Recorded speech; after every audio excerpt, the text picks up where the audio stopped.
वो कहते हैं ना, कोई भी जगह जाने से पहले एक बार उसका इतिहास जरूर पढ़ लेना, वरना आपके संग कुछ ऐसे घटना होगी जिसने आपने कभी जिंदगी में भी नहीं सोचा होगा।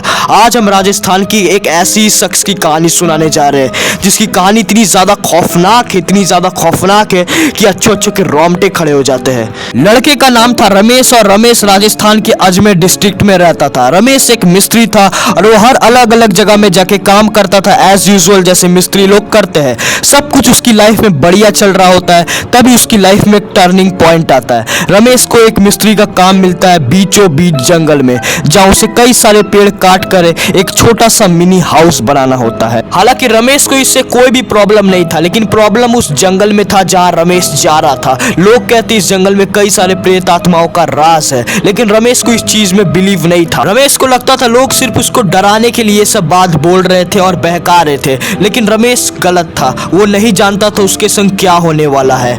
और रमेश उस जंगल में चला जाता है रात के समय काम करने के लिए। रमेश शाम के 6 बजे वो जंगल पहुंच जाता है और अपना काम शुरू करने ही वाला होता है, तभी उसको एक अजीब सी वाइब आने लगती है। उसको ऐसा लगता है उसके बाजू में कोई है, लेकिन रमेश इस बात को इग्नोर करता है और काम करना चालू कर देता है। 1-2 घंटे तक तो सब सही चला, उसके बाद हालात बिगड़ने शुरू हो गए। जैसे कि कुछ टाइम बाद रमेश को अजीब सी फीलिंग आने लगी, जैसे कि घबराहट होना, अजीबो गरीब थॉट्स आना और कभी कभार चक्कर आना। ये सब हो जाने के बाद रमेश एक कोने में जाकर बैठता है और पानी पीता है। जैसे ही वो पानी पी रहा होता है, उसकी नजर पड़ती है एक औरत के साये में, जिसकी आंखें लाल, हाथ बड़े बड़े और बाल हवा में लहरा रहे थे। मानो वो देख के उसके पसीने छूट गए और उसकी रूह कांप गई। रमेश वहां से भागना चाहता था, लेकिन वो वहां से भाग नहीं पा रहा था क्योंकि उसके पैर पूरे तरीके से जम चुके थे, मानो वो कहीं से हिल ही नहीं पा रहा हो। वो जोर जोर से चीखे लगाता है, लेकिन कोई भी बचाने नहीं आता है। और अगले दिन रमेश का कोई भी पता नहीं चलता है।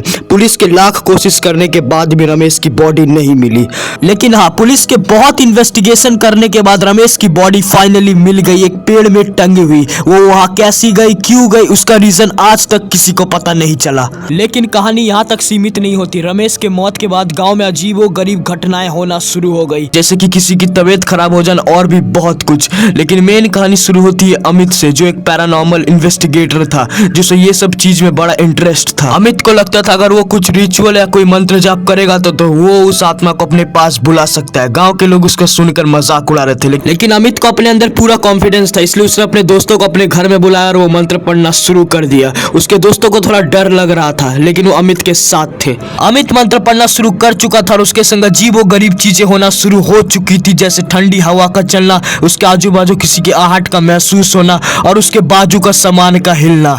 और इतनी कोशिश करने के बाद फाइनली अमित को उस औरत की परछाई दिख जाती है, जिसे देख के अमित की फटके 4 हो जाती है। उसके हाथ पैर कांपने लगते, उसको समझ नहीं आता आखिरकार क्या करूं। उन तीनों को कुछ समझ नहीं आता आखिरकार क्या करूं। तो उन तीनों को फाइनली एक आइडिया आता है यहाँ से भाग जाने का, इसलिए वो तीनों यहाँ से भाग जाते हैं। लेकिन वो तीनों ज्यादा दूर तक भाग नहीं पाते, क्योंकि उन तीनों के संग अजीबो गरीब घटना होना शुरू हो चुकी थी, जैसे वो औरत का सपने में आना, उनके घर में किसी होने का महसूस होना और भी बहुत कुछ। सारा दोष अमित को था, क्योंकि उन्होंने ये सब चीज स्टार्ट किया था। अमित ने सोचा अगर इससे छुटकारा पाना है तो हमें किसी बाबा की मदद चाहिए ही चाहिए। अमित बिना टाइम वेस्ट करे फटाफट एक बाबा के पास जाता है और सारी सिचुएशन के बारे में बताता है और सारी कहानी बताता है। वो बाबा ये कहानी सुनने के बाद उस अमित को एक मंत्र देता है और कहता है इस मंत्र को रात में पढ़ने। फाइनली रमेश अपने दोस्तों के संग घर आ जाता है और वो मंत्र जाप करना शुरू कर देता है। और जैसे ही वो मंत्र जाप करता है, उसके घर में उछल पुछल होना शुरू हो जाती है, जैसे कि शीशे का टूटना, खिड़की टूटना और भी बहुत कुछ। रमेश काफी ज्यादा डर जाता है ये सब के कारण, लेकिन वो मंत्र पढ़ना नहीं रुकता, वो मंत्र पढ़ता जाता है और फाइनली धीरे धीरे सब ठीक ही हो रहा होता है, तभी एक घटना हो जाती है। वो आत्मा बहुत जोर जोर से चीखती है जाते टाइम, और जाते टाइम वो रमेश के एक दोस्त का गला दाब देती है, जिससे उसकी मौत हो जाती है। वो आत्मा जाते जाते एक और आदमी का जान लेकर ही जाती है। रमेश बहुत रोता है उसके लिए, लेकिन उसके गांव में सब ठीक हो जाता है और आखिरकार गांव में सब ठीक हो जाता है और अमित को सम्मानित किया जाता है। और ऐसे ही इस कहानी का एंड होता है। अगर तुम्हें भी हॉरर मिस्टीरियस वीडियो देखना पसंद है तो इस चैनल को सब्सक्राइब करना मत भूलना, क्योंकि जहां पर मिस्ट्री है वहां पर दी नाइट टेरर है। और हाँ, मैंने अपना म्यूजिक चैनल भी खोला है, क्योंकि मेरे को रैप म्यूजिक में काफी ज्यादा इंटरेस्ट है, रैप म्यूजिक हिप हॉप में। तो मैंने अपना पहला 2 ट्रैक भी डाल दिया है, तुम उसको चेकआउट कर सकते हो, लिंक डिस्क्रिप्शन में है। मिलता हूँ अगली वीडियो में, बाय।